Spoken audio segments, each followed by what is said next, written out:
कोहिनूर हीरा, यही शब्द थे नादिर शाह के जब उसने पहली बार कोहिनूर हीरे को देखा था, और तभी से इस बेहद कीमती हीरे का नाम कोहिनूर हीरा पड़ा। कोहिनूर हीरे का मतलब होता है रोशनी का पहाड़, पर क्या सच में कोहिनूर हीरा एक रोशनी का पहाड़ है? जी हाँ, देखने में तो ये हीरा एक रोशनी का पहाड़ ही लगता है, लेकिन इसके व्यवहार से ये हीरा अपने नाम से बिल्कुल उल्टा है, यानी अंधेरे का पहाड़ बना। आखिर कोहिनूर हीरे में ऐसी कौन सी नकारात्मक बात थी कि इसे पाने वाले लोग हमेशा बर्बाद ही होते जाते हैं, उनका जीवन अंधेरे में चला जाता है। रोशनी के पहाड़ कहे जाने वाला ये कोहिनूर हीरा कैसे किसी लोगों की बीमारी, नाश, अंधेरे का कारण बना? ऐसा क्या होता था कि लोग इसके लिए लड़ पड़ते थे? आखिर ये चमकीला पत्थर अपने अंदर ऐसा कौन सा रहस्य छुपाकर बैठा है कि लोग इसके लिए आपस में लड़ पड़ते हैं, और लोग इसके दुष्ट प्रभाव को जानने के बाद भी इसको पाने की इच्छा रखते हैं। आज के इस वीडियो में हम जानेंगे कोहिनूर हीरे की जर्नी और इसके मिस्ट्री के बारे में। चलिए शुरू करते हैं आज का ये वीडियो। कोहिनूर हीरे की सफ़र की शुरुआत करने से पहले जान लेते हैं इस बेहद कीमती हीरे की कीमत कितनी थी। बेहद कीमती होने के बावजूद भी ये बात हैरान करने वाली है कि अपने इतिहास में कोहिनूर हीरा इकलौता ऐसा हीरा है जो आज तक कभी भी नहीं बिका है। ये हीरा या तो एक राजा से दूसरे राजा को इनाम में मिला है या फिर इसको छीन लिया गया है। इसी वजह से इस हीरे की कभी भी कीमत नहीं लगाई जा सकती। लेकिन कोहिनूर हीरे की कीमत का अंदाज़ा इस बात से लगाया जा सकता है कि आज से करीब 60 साल पहले एक पिंक हीरा था जो $49 मिलियन में बिका था, जबकि वो सिर्फ 24.78 कैरेट का ही था, जबकि वर्तमान में कोहिनूर 105 कैरेट का है। इस हिसाब से वर्तमान में कोहिनूर हीरे की कीमत 150,000 करोड़ रुपए है, और इस हिसाब से अगर कोहिनूर का आकार कट नहीं किया जाता तो आज इसकी कीमत कई हजार करोड़ होती, क्योंकि कोहिनूर का सही नाम 793 कैरेट का था। अब जानते हैं कोहिनूर हीरे की जर्नी के बारे में। माना जाता है कि सन 1100 में आंध्र प्रदेश की गोलकुंडा की खुदाई में काम करते वक्त वहां के मजदूरों को एक बेहद चमकीला और बेहद सुंदर हीरा मिला था। इस हीरे की चमक बाकी अन्य हीरों से कई ज़्यादा थी। उस वक्त इस हीरे का आकार एक छोटी गेंद जितना बड़ा था। किसी को भी नहीं पता था कि ये चमकीला हीरा आगे चलकर एक इतिहास और अभिशाप बनने वाला है।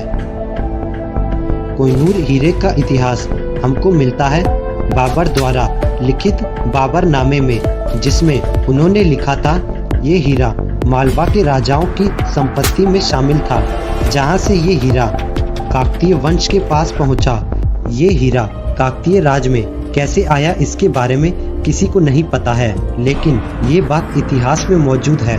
इस हीरे को पहुंचाने के सिर्फ 17 साल में ही काकतीय राजवंश पूरी तरह से नष्ट हो गया। काकतीय वंश के बाद ये हीरा तुगलक वंश के पास पहुंचा। सन 1323 में तुगलक शाह प्रथम ने काकतीय वंश को एक युद्ध में समाप्त करके इस हीरे पर अपना कब्जा जमा लिया था। इसके बाद 1325 से 1351 तक ये हीरा मोहम्मद बिन तुगलक के पास रहा, और 16वीं शताब्दी तक ये हीरा विभिन्न मुगल सुल्तानों के पास रहा। इस हीरे ने अपना काम शुरू कर दिया था। इस हीरे के कारण पूरा तुर्की वंश समाप्त हो चुका था, जिसमें सबसे पहले नाम था बाबर के बेटे हुमायूं का। इस हीरे ने हुमायूं का पूरा जीवन तहस नहस कर दिया था, लेकिन अभी भी इस हीरे की लालच समाप्त नहीं हुई थी। इस हीरे को शाहजहां ने अपने मयूर सिंहासन में जड़वा दिया था। इसके बाद शाहजहां को उसी के बेटे ने कैद कर लिया। इस तरह कोहिनूर का तांडव शुरू हो चुका था। कोहिनूर हीरे की लालच में भारत के कई सारे राजवंश पूरी तरह से नष्ट हो चुके थे। कई सारे राजाओं ने इस हीरे की लालच में अपना जीवन बर्बाद कर दिया था। अभी तक तो ये हीरा सिर्फ भारत में ही तबाही मचा रहा था, लेकिन अब वो समय भी दूर नहीं था कि जब ये हीरा भारत के बाहर भी मौत का तांडव शुरू करने वाला था। शाहजहां के पुत्र ने कोहिनूर हीरे की लालच में अपने पिता की हत्या कर दी, जिसके बाद वो खुद ही मुगलों का सम्राट बन गया। लेकिन उसको नहीं पता था कि उसकी और तबाही आगे बढ़ रही है। सन 1739 में नादिर शाह भारत आया था और मुगल सुल्तान पर आक्रमण कर दिया। इस तरह नादिर शाह ने मुगल साम्राज्य को समाप्त कर दिया और वो अपने साथ मयूर सिंहासन को भी ले गया, और अपने साथ वो मयूर सिंहासन के साथ वो हीरा भी ले गया जिसका नाम उसने कोहिनूर हीरा रखा था। इस तरह नादिर शाह कोहिनूर हीरे को अपने साथ फ्रांस ले गया। कोहिनूर हीरा पाने के 8 साल बाद ही 1847 में नादिर शाह के अपने लोगों ने ही नादिर शाह की बेरहमी से हत्या कर दी। नादिर शाह की हत्या के बाद इसके वंशज कोहिनूर हीरा लेकर अफगानिस्तान भाग आए। इस तरह ये हीरा अफगानिस्तानी राजा अहमद शाह दुरानी के पास पहुंचा, लेकिन इस हीरे को पाने के बाद अहमद शाह दुरानी की भी मौत हो गई और उसके बेटे शाह शुजा दुरानी ने कोहिनूर हीरे पर अपना कब्जा जमा लिया। लेकिन इसके बाद शाह शुजा दुरानी कश्मीर में कैद हो गए और महाराणा रणजीत सिंह ने उसको आज़ाद करवाया, जिसकी बदौलत वो हीरा महाराणा रणजीत सिंह को दे दिया। इस तरह ये हीरा लाहौर के राजा रणजीत सिंह के पास आ पहुंचा। उस समय लाहौर हिंदुस्तान का हिस्सा हुआ करता था। इस तरह घूमते घूमते कोहिनूर हीरा वापस से हिंदुस्तान आ पहुंचा। कोहिनूर हीरा जहां से गया था घूम फिरकर वापस वहीं पर आ गया। कोहिनूर हीरे को हड़पने के चक्कर में अंग्रेजों ने लाहौर पर आक्रमण कर दिया।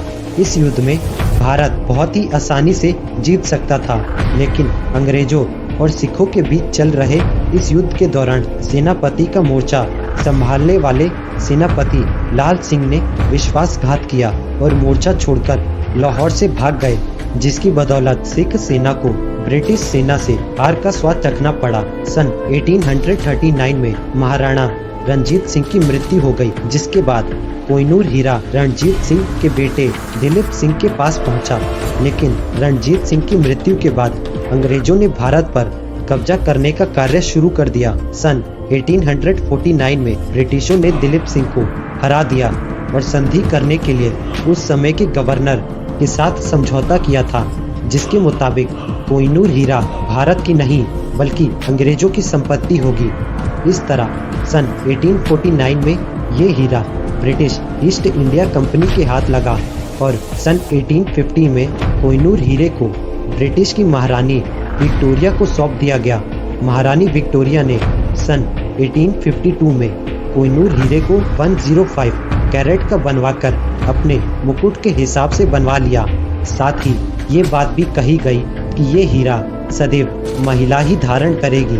भले ही ब्रिटिश लोग कोहिनूर हीरे को अपने पास ले गए, लेकिन कोहिनूर हीरा पाने से पहले ब्रिटेन दुनिया का सबसे शक्तिशाली देश था और शायद ही ऐसा कोई देश होगा जो अंग्रेजों का गुलाम नहीं बना होगा। यहाँ तक कि अमेरिका भी ब्रिटेन का गुलाम बन चुका था। जब से कोहिनूर हीरा ब्रिटेन के पास पहुँचा है, इसके बाद से ब्रिटेन की हालत भी खराब होती गई। ब्रिटेन के राज परिवार की अकाल मृत्यु हो गई।